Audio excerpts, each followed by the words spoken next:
Love your self, स्वतःवर प्रेम करणं म्हणजेच काय करणं हे आपल्याला सगळे सांगत असतात की लव युअर सेल्फ, स्वतःची काळजी घे, स्वतःवर प्रेम करायला शिक. मात्र स्वतःवर प्रेम कसं करायचं व त्याने काय होईल आपल्या आयुष्यात बदल हे आपल्याला मात्र कोणी सांगत नाही. तर तेच मी आजच्या व्हिडिओमध्ये तुम्हाला सांगणार आहे. नमस्कार, मी पूजा तुमचं खूप सारं स्वागत करते आपल्या एका नवीन व्हिडिओमध्ये. तर आजच्या व्हिडिओमध्ये आपण बघणार आहोत, आपण इतरांची, आपल्या घरच्यांची, फॅमिलीची, बाहेरच्यांची, नातेवाईकांची सगळ्यांची काळजी करत करत आपण स्वतःकडे दुर्लक्ष करत असतो खूप वेळा. आणि त्याचं मग नंतर आपल्याला विचार करतो की आपण ह्या टायमिंगमध्ये हे केलं असतं तर असं झालं नसतं कदाचित. त्याच्यातल्या भरपूर गोष्टी अशा असतात की सगळ्यात महत्त्वाची गोष्ट आहे ती म्हणजे आपला आहार. आपण काय करतो, खूप वेळा आपण बघितलं असेल की आपण खूप काही खाण्याचे प्रकार म्हणजे खाण्यासाठी नाश्ता, जेवण हे सगळं बनवत असतो. वेगवेगळ्या प्रकारचं जेवण, जो बनवलेला जेवण आहे किंवा नाश्ता आहे तो सगळ्यांना गरमागरम द्यायचा असतो. पण मात्र आपण स्वतःसाठी जेव्हा खायला घेतो तर तो खूप थंड झालेला असतो किंवा आपण ते उचलून गरम करू स्वतःसाठी हे आपल्याकडे टाईमच नसतो. आपण सगळ्यांना टायमिंगवर जेवण वाढणं, टायमिंगवर नाश्ता देणं, त्यांचे कपडे व्यवस्थित इस्त्री करून ठेवणं, ह्या सगळ्या गोष्टी करतो. पण जेव्हा आपली बारी येते आपण अजिबात ते करत नाही. म्हणजे आपण स्वतःवर प्रेम करत नाही का? तुम्ही तुमच्या फॅमिलीवर, सगळ्यांवर तुमचा जो टाइम आहे मौल्यवान तो सगळ्यांवर इन्व्हेस्ट करता, मग स्वतःवर करू शकत नाही का? तुम्हीही चांगले दिसावं किंवा तुमचाही आहार चांगला असावा हे तुम्हाला वाटलं पाहिजे किंवा तुमच्या मनात तुम्ही हे ठेवूनच चालले पाहिजे की आता मी सगळ्यांसाठी करते ना, मी स्वतःसाठीही चांगलं काहीतरी खायला बनवणार. जेव्हा तुम्ही एकटे असाल, खूप लेडीज असं करतात की जेव्हा सगळी फॅमिली असते ना, सगळं त्यांना चांगलं चांगलं बनवणार, जेवण बनवणार मस्त, आणि स्वतः असेल तेव्हा जर तुम्ही एकट्याच खाणार असाल एखाद्या दिवशी काहीतरी, तर तुम्ही त्या दिवशी मॅगी बनवून मोकळे होतात. म्हणजे आपलं स्वतःवर प्रेम नाही का? ती मॅगी कितपत चांगली आहे हे सगळ्यांना माहिती आहे, पण ती फास्ट होते आणि आपल्याला खूप सारा पंचपक्वान्न करायला स्वतःसाठी टाइम नसतो. म्हणून आपण छोटीशी मॅगीचा पॉकेट आणणार, तेच बनवणार किंवा खिचडी टाकणार. हे एक असतं. खिचडी ही चांगली असते पण मॅगी वगैरे टाळा. पण कसं असतं की आपण स्वतःवर प्रेम करतो हे करत नाही, हेच इथंच सिद्ध होतं की आपण सगळ्यांसाठी वेळ काढत असतो. त्याच्यानंतर आपल्याला मुलांना चांगलं चांगलं काहीतरी द्यायचं असतं किंवा मुलांचे प्रोजेक्ट बनवायचे असतात, त्यांचं स्टडीमध्ये त्यांना हेल्प करायची असते. सगळ्या गोष्टी त्यांच्या व्यवस्थित आपण करून ठेवतो.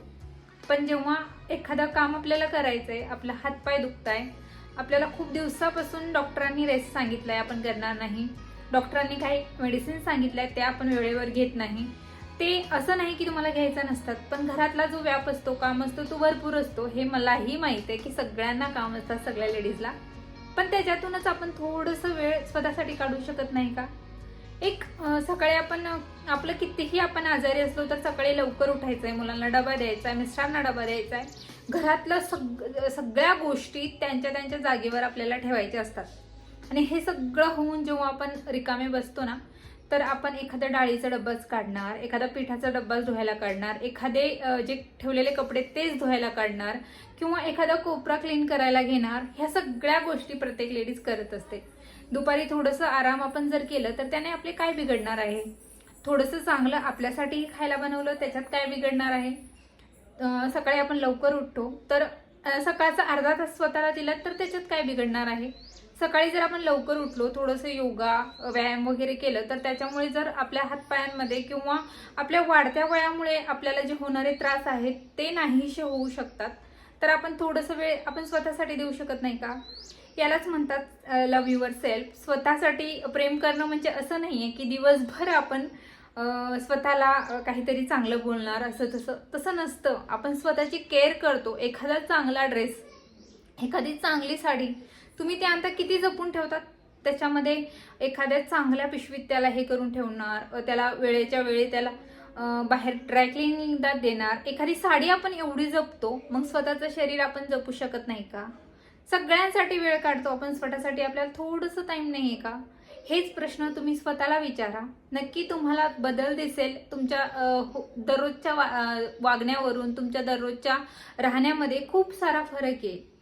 बघा, हे वाढते वय निघून जाईल. आपला हा जो वय आहे आजचा, उद्या काही ना काही आपल्या शरीरामध्ये बाधा होणार आहे.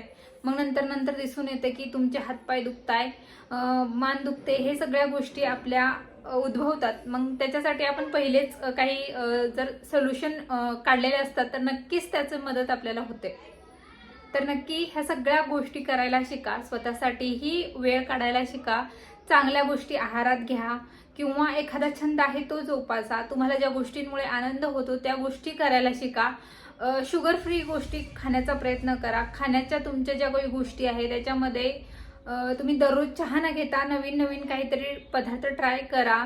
ग्रीन टी वगैरे घेत नसाल तर ते घ्या, किंवा गरम पाणी, जर काहीच नसेल तर गरम पाणी त्याच्यामध्ये ओवा आणि बडीशेप असते ते टाका. त्याच्यामुळेही खूप सारा फायदा होईल. तुमचा शरीर जर जास्त म्हणजे तुमचा पोटाचा घेर आहे तो जास्त वाढलेला असेल तर त्याच्याकडे लक्ष द्या. इतरांचं तर आपल्याला कायमच चालणार आहे. तुम्ही खूप वेळा बघितलं असेल, तुम्ही सगळ्यांचं कामं करतात पण तुम्हाला त्याचा जो हे असतो ना, नंतर काय भेटतात, शून्य असा आपला हे होऊन जातं की सगळं केलंय पण एकदा कोणीतरी घरातून सांगलं ना, काय करते तू घरी राहून, तर किती वाईट वाटतं ना आपल्याला. तर आपण करतच नाही असं वागायचं. असं मी म्हणते की आता सगळंच कामं घरातले सोडून द्या असं नाही. कधी जर तुम्ही आजारी असाल तर आजचं काम उद्यावर लोटा. एखादं काम जर आज करणं एवढं गरजेचं नाहीये तर ते काम सोडून द्या. लगेच सगळं घरात टापटीप असणार असं नसतं. मुलं जर लहान असतील तर तुम्ही कितीही चांगलं घर ठेवण्याचा प्रयत्न केला तर ते इकडे तिकडे विस्कटणारच आहे. त्याच्यामुळे त्याचं टेन्शन न घेता आपण स्वतःकडे लक्ष दिलं पाहिजे. कोणकोणत्या गोष्टींमध्ये आपण बदल केला पाहिजे. स्वतःवर प्रेम करणं म्हणजे असं नसतं की साड्या वगैरे नवीन नवीन साड्या घेणं, नवीन ड्रेसेस घेणं, नवीन एक्सेसरीज घेणं, असं नसतं अजिबात. जे आहे त्यातच आपण नवीन नवीन काय ट्राय करू शकतो याच्याकडे आपण लक्ष दिलं पाहिजे.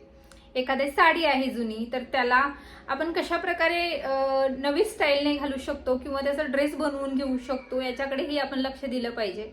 आपण तुम्ही बघितलंय खूप वेळा की खूप लेडीज शिकलेल्या असतात, खूप त्यांचं हे झालेलं असतं, मोठ्या मोठ्या डिग्र्या त्यांना भेटलेल्या असतात, पण ते काय असतं, बाहेर जाताना ना आपण साधा एक ड्रेस घातला, ओढणी घेतली की लगेच निघतो. मग बाहेर जाताना बाहेर पडतो आपण तेव्हा आपल्या लक्षात येते की बाहेरची जे जग आहे ते आपल्या घरच्या जगापेक्षा खूप वेगळं आहे. दुसऱ्या लेडीज एक म्हणजे स्वतःकडे खूप लक्ष देतात, त्यांचं टायमिंगवर त्यांची डाएट असते, त्यांचा स्किन केअर व्यवस्थित असतो, त्यांच्या कपड्यांची चॉईस म्हणजे वेगळी असते, चांगली असते. मग तेव्हा आपल्याला लक्षात येतं की आपण स्वतःकडे लक्षच देत नाही. मग तेव्हा हे सगळ्या गोष्टींचा विचार करण्यापेक्षा आपण जर पहिलेच केलं तर किती छान होईल ना. आयुष्यही चांगलं होईल, आपल्याला जगण्यातही चांगला इंटरेस्ट होईल आणि आपल्या मुलांमध्येही ना आपण त्यांच्या पेटीएम मध्ये किंवा त्यांच्या एखाद्या पार्टीमध्ये गेलो तर आपल्याला वेगळं फील होणार नाही. त्यांच्यासोबत आपण मिक्स मॅच करून राहू.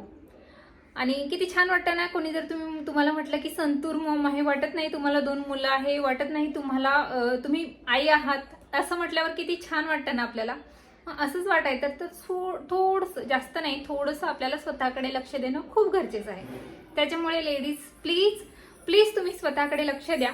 तर आजचा हा छोटासा व्हिडिओ तुम्हाला कसा वाटला नक्की मला कमेंट बॉक्समध्ये कळवा. भेटूया आपण एका नवीन व्हिडिओमध्ये. तोपर्यंत धन्यवाद.